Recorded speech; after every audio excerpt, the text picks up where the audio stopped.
Okay, we're running here. Let me check my meter here too. If you could just say a couple of words, Billy. Couple of words. A couple of words. That's good enough. Okay. Tell me a little about yourself. Well, I was born and raised here in Tuscaloosa, and one thing I think is unique about my relationship with the Scouts is that I came up through the Scout troop. In fact, some of the people I've had helping me this week are some of the same people who were my Scoutmasters as a Scout. So I'm from Tuscaloosa. I feel like I owe a lot to the community and a lot to this troop in particular, and that's one reason I've gotten involved in it. Tell me a little about your background as a Scout and how it's translated into your later life and help you get to where you are today. I learned a lot in Scouting. A lot of what I learned was from the adult leaders as well as from the Scouts. A lot of what you learn in Scouting you don't realize at the time as a youngster, but it really comes out later in life. Of course, all the activities you get to do that a lot of kids don't get to do in the woods, at camp, swimming, boating, canoeing. Particularly this day and age, a lot of parents don't have time to do that with their kids, so that's important.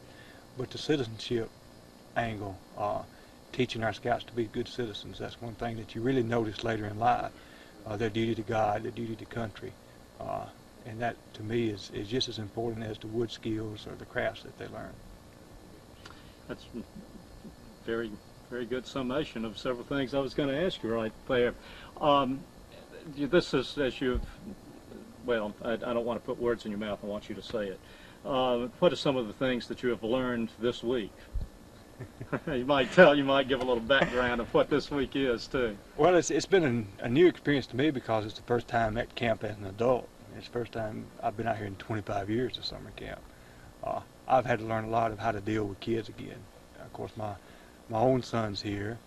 I've had to try to learn how not to treat him as my son here and treat him just as another one of the youth. It's been hard. Each one of the kids are different. It's just been a really learning experience of trying to know how to relate to them when they get a little bit homesick or when they need this, or they all look at you as being their parent this week, and it's kind of hard when you got 20 little kids running around, but it's been a learning experience. Do you see any ready, visible changes in attitudes and kids within this 1 week time? Well, yes and no. You'll see a lot of the older boys just kind of go back and they lose a few years and they kind of, start acting as kids again. Some of them maybe that wouldn't, if they were back home. You see the younger kids immediately start taking a little bit more responsibility. You learn very quickly that they can do a lot more on their own than what you think they can. And particularly on the younger ones, you notice that they tend to grow up a lot this week. I was wondering, what do you think the ultimate effect, and I know this is just an opinion that it'd be hard to tell, but if there was no such thing as Scouting, if there was no such thing as Camp Horne, what difference might it make in the lives of some of these people that you see? A lot of the kids we get, this is the only place they are going to be exposed to some things that we teach, and that is some of the values in citizenship that are not taught in the schools anymore. The duty to God, which is almost unheard of in the schools. It's just, you get no religious training at all.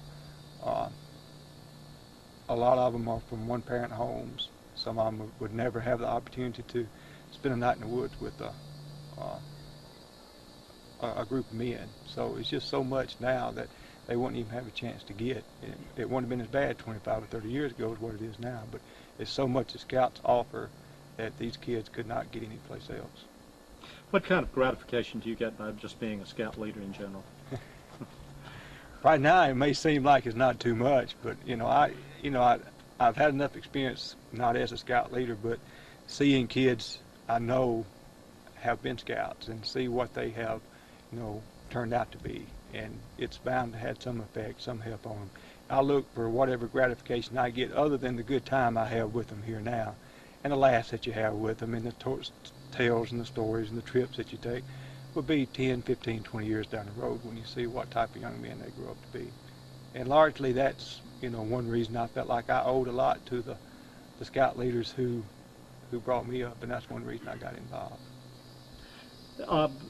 Is there anything that you think that's particularly unique about the Black Warrior Council? it seems to be a very strong council, and I think we have a very good outdoor program, which is what keeps Scouts going. You know, Boy Scouts get into the Scouts to get into the woods and to have a good time, and when you get them out, that's when you teach them other things. But you know, Scouts don't join Boy Scouts to become good citizens or good community leaders. They join it for Boy Scout activities, and we have a lot of things are available in this council. We have 2 excellent camps here, one at Camp Horne and then Camp Rear in Jasper that we can take them to, plus just many other places that we can take them. So I would say the outdoor program is unique compared to probably some places in the country. As far as I'm concerned, another good interview.